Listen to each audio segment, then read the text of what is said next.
انتهت علاقتي بيك.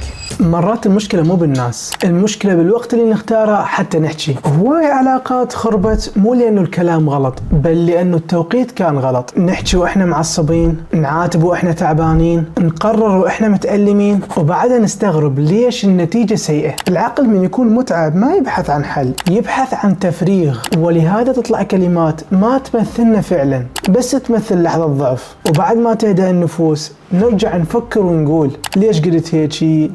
ليش استعجلت؟ المفارقة أنه نفس الكلام لو انقال بعد يوم كان ممكن يعمر مو يهدم. ولهذا مو كل حكي لازم ينقال فورا، ولا كل إحساس لازم يطلع بنفس اللحظة. الحكمة مو أنه تحكي كل شيء بداخلك، الحكمة أنه تعرف يمتى تحكي ويمتى تسكت. وبالنهاية بعض العلاقات ما تحتاج كلام أكثر، بل تحتاج توقيت أفضل، لأن الكلمة مو بس معناها، توقيتها هم جزء من معناها.